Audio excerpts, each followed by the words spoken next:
Hello बच्चों, आज के इस वीडियो लेक्चर के अंदर अपन एक स्कीम के बारे में चर्चा करने वाले हैं और उस स्कीम का नाम है प्रधानमंत्री यशस्वी योजना। पीएम यशस्वी योजना के नाम से ये स्कीम अपने पास में चलती है। अब इस स्कीम के लिए कौन कौन योग्य है, किस प्रकार से अप्लाई करना है, क्या मिलेगा, क्या इसकी प्रोसेस है, इन सभी की बातें अपन इस वीडियो लेक्चर के अंदर करने वाले हैं। इस स्कीम की कंप्लीट जानकारी अपन यहाँ पर देखने वाले हैं। तो नमस्कार, मैं विकास स्वागत करता हूँ आप सभी का आपके अपने YouTube channel am smart learning के ऊपर। आज जो अपना टॉपिक रहने वाला है वो कुछ पढ़ाई से हटके है, जो साथ ही साथ हमें शिक्षा के साथ में इन सभी प्रकार की स्कीम की जानकारी भी होनी चाहिए, जो अपने लिए बहुत प्रकार के फायदे भी पहुंचाती है। तो इस प्रकार की स्कीम के बारे में अपन जानेंगे, धीरे धीरे सारी चीजें जानेंगे। तो देखो, ये जो भी योजना है वो किन के लिए है। सबसे पहली बात है वो विद्यार्थी जो स्कूल के अंदर पढ़ते हैं और स्कूल में भी क्लास 9th और क्लास 11th के अंदर पढ़ते हैं। इन दो कक्षाओं के विद्यार्थियों के लिए ये स्कीम लागू होती है। तो इनमें भी वे विद्यार्थी जो विभिन्न प्रकार की कैटेगरी से आते हैं, वो कौन कौन सी है? ओबीसी, ईबीसी और ये अपने पास में डीएनटी है ना, ये डीएनडी नहीं, डीएनटी कैटेगरी से आते हैं। उन सभी विद्यार्थियों के लिए ये प्रकार की जो स्कीम है वो उनकी योग्यता के अंतर्गत आती है।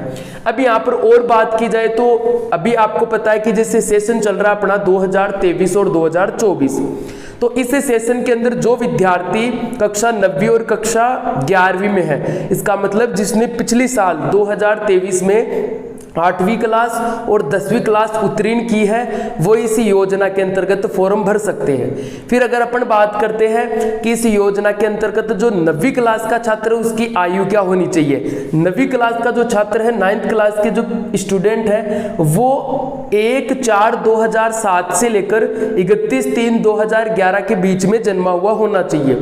इसके बाद में बात करते हैं कि जो 10वीं क्लास का विद्यार्थी है वो 1/4/2005 से लेकर 31/3/2009 तक इसके बीच के अंतराल में जन्मा हुआ होना चाहिए। तब उस विद्यार्थी की जो उम्र है वो इस स्कीम के लिए अप्लाई कर सकता है। इसके बाद में अगर हम बात करते हैं कि इस योजना के अंतर्गत क्या मिलने वाला है, ये जो अपने पास में छात्रवृत्ति की जो योजना है, इस योजना में हमें मिलेगा क्या। तो जो कक्षा 11 का विद्यार्थी है, उस कक्षा 11 के विद्यार्थी को 75,000 रुपये और कक्षा 9वीं के विद्यार्थी को तो 75,000 रुपये और कक्षा 11वीं के विद्यार्थी को 1,25,000 रुपए की स्कॉलरशिप सेंट्रल गवर्नमेंट के द्वारा यहाँ पर दी जाती है। अब अपन धीरे धीरे इसकी प्रोसेस की बात भी करेंगे।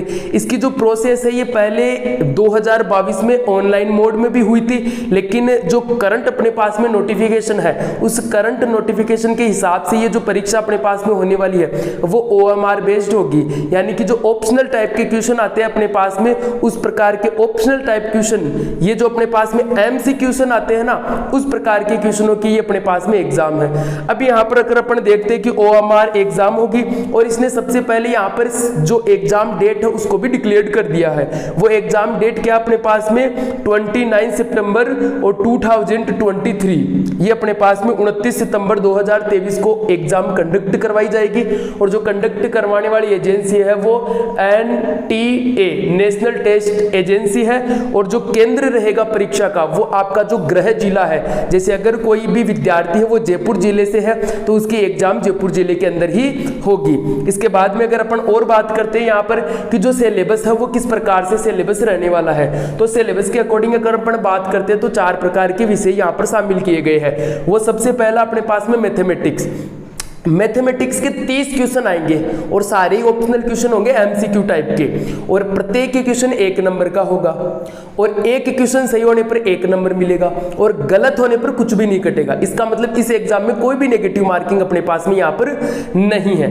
इसके बाद में दूसरी सब्जेक्ट अपने पास में साइंस, और साइंस के अपने पास में 25 क्वेश्चन है। फिर एक है सोशल साइंस, इसके भी 25 क्वेश्चन है। फिर एक जनरल नॉलेज है, उसके अपने पास में 20 क्वेश्चन है। ऐसे अगर टोटल किया जाता है तो अपने पास पास में टोटल क्वेश्चन कितने हो गए, 100 क्वेश्चन हो गए। और अगर मार्क्स की बात की जाती है तो प्रत्येक जो क्वेश्चन है वो प्रत्येक क्वेश्चन 1 मार्क का है। तो यहाँ पर अगर बात की जाती है तो टोटल मार्क्स कितने हो जाएंगे अपने पास में, 100 मार्क्स। इसके बाद में अगर टाइम की बात की जाती है तो इस एग्जाम के अंदर अपने को यहाँ पर टाइम मिलने वाला है पूरा 2.5 ओवर, मतलब अगर मिनट्स में देखें तो 100 क्वेश्चनों के लिए हमें 150 मिनट 150 मिनट का समय यहाँ पर मिलने वाला है। इसके बाद में देखो यहाँ पर कोई भी नेगेटिव मार्किंग नहीं है। और अगर कैंडिडेट्स को सिलेक्ट करने की बात की जाती है यहाँ पर, तो पहले की जो बात थी वो 15,000 कैंडिडेट्स को सिलेक्ट किया जाता था, लेकिन वर्तमान समय के अंदर इनकी सीट्स बढ़ाकर कितनी कर दिया गया है, 30,000 सीट्स कर दिया गया है। और इसके अंदर एक मेन इंपॉर्टेंट पॉइंट ये भी है कि आपका जो अपने पास में इनकम सर्टिफिकेट है, उन इनकम सर्टिफिकेट के अंदर यानी कि आपकी जो आय है, पूरी फैमिली की जो इनकम है टोटल, वो ईयरली 2.5 लाख होना चाहिए। इसके बाद में उम्मीद करता हूं कि मेरे ने यहाँ पर आपको सारी जानकारी दे दी है। इसके बाद में आपको अप्लाई करना, तो अप्लाई किस प्रकार से करना है, अपने नजदीकी ई-मित्र के पास में जाइए, या फिर आप खुद भी इस प्रकार के फॉर्म को फिल कर सकते हैं, या फिर अपने नजदीकी मित्र के पास में जाइए और उसे बोलिए कि मुझे यहाँ पर प्रधानमंत्री यशस्वी योजना स्कॉलरशिप का जो फॉर्म है उसको अप्लाई करना है। तो ई-मित्र के पास में जाकर आप इसको अप्लाई कर सकते हैं और यहाँ पर इसकी किसी भी प्रकार की कोई फीस नहीं है, फ्री ऑफ कॉस्ट ये फॉर्म भरा जाएगा। एग्जाम लगेगी, एग्जाम के बाद में रिजल्ट आएगा और रिजल्ट के आधार पर आपको वहां पर चुनाव किया जाएगा और उसके बाद में ये स्कॉलरशिप का आवंटन किया जाएगा।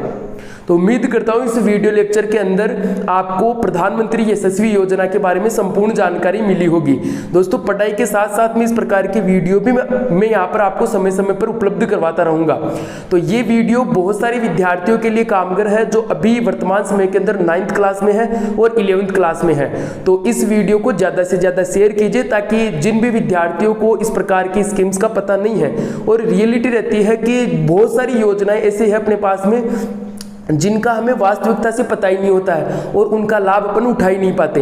तो इस वीडियो को ज़्यादा से ज़्यादा शेयर कीजिए, उन लोगों तक ये वीडियो पहुंचे जिन लोगों को इस योजना के बारे में पता ही नहीं है, और ये पता चले काफ़ी लोगों को इसका प्रॉफिट भी मिलेगा। मान लो कि एक प्रकार से यदि इसका प्रॉफिट मिलता है तो 9th क्लास का जो स्टूडेंट है 75,000 रुपीज़ उसको मिलते हैं, तो एक प्रकार से उसकी जो आगे की जो 12th क्लास की जो भी एजुकेशन है वो सारी की सारी क्या हो सकती है, फ्री हो सकती है। तो उम्मीद करता हूँ वीडियो आपको पसंद आया है। पसंद आया तो वीडियो को लाइक कीजिए, अपने दोस्तों के साथ में शेयर कीजिए।